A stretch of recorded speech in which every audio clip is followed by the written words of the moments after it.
St. Dismas is the first saint in the Catholic Church, and he is the one who was at the right-hand side of Jesus, begged for forgiveness, and ascended into heaven. And so he's the good thief. So, and everybody knows I'm a felon too, but so what else are you gonna call a house full of felons? Sorry, it's my little thing. Dismas House was founded in 1986 here in South Bend, but before that, it was founded in the 1970s by a Catholic priest, and he was the rector at a local prison and at Vanderbilt University. So he decided that college kids, juniors and seniors, and people being released from incarceration have this big wild world view that like they can conquer the world.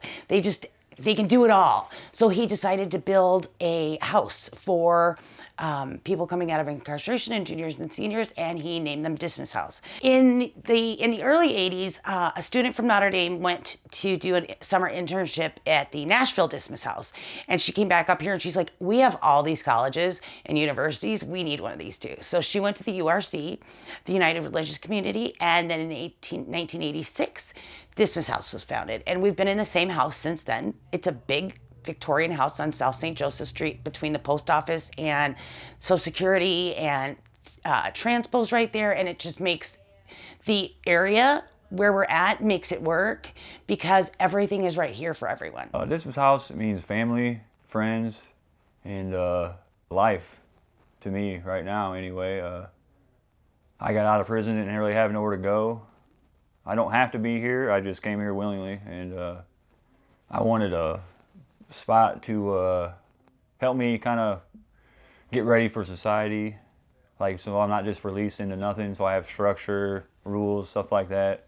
So our residents have to agree to stay at least 90 days, and they can stay up to 2 years because we're transitional housing. We have men and women, volunteers, staff and interns here at the house, but we also, what makes it special is dinner time.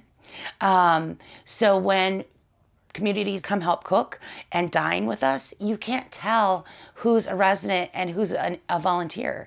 And that's what makes it special. The dinners and sitting down to eat with us is huge. When you kind of are locked up or incarcerated, or even if you're in addiction, like you're secluding yourself, you're moving yourself away from your family, you're moving yourself away from your friends, whether you realize it or not, you're just pushing everybody away. And then you kind of, you're alone. So when people come in that are like bringing dinners and cooking us dinners and having conversation with us, you see that they care. And then that transfers into, now you want to do that for somebody else. Everyone's real helpful. And like everyone that lives here and staff, we're all like family sort of. So it's just, I gain a lot from it. I'm held a job for 2 years now, which I haven't held a actual job where I have benefits and I have a lot of like responsibility. So, I mean, I don't like paying bills and stuff, but I'm doing it. Being with all these different people is nice, but it's nice to see that we can give something to some people and they reciprocate it and give something back to us. Like, show that we're appreciated and people care. Because, I mean, some people that come through here, I'm sure, might not have anyone out there. And just having someone do something simple as bring dinner can really mean a lot to someone. I think the reason I really do love working here is because it's one of the ways that I practice my Christian faith.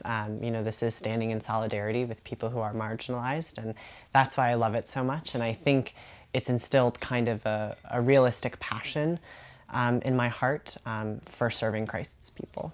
The people who live here are some of the hardest working people I've ever met in my entire life. I just could not imagine the life that they have. They work, you're talking 13 hours a week, and then they come here and we run different programming activities, group therapy.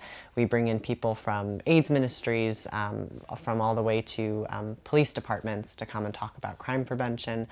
And so you learn a lot, but it's also really inspirational too, to see how hard these people work. I think that Dismas works because we work as a family. So when somebody graduates, that's when they finish their client-specific plan. That's when they're getting their own place. And we talk about that. I want them to have at least $2,000 in the bank. And that's after all the deposits, furniture, everything like that. Then they graduate. And so when somebody graduates our program, they only have a 14% chance of ever going back to incarceration. And there's all sorts of different stats from Indiana. It's like if you have, but the average is 56%. And I really think that that's because of our family atmosphere. When somebody walks in the door, did you see the sign? You gotta get it. It says, welcome home, and they get a big hug and they get told welcome home. Because sometimes a resident has never had a real home.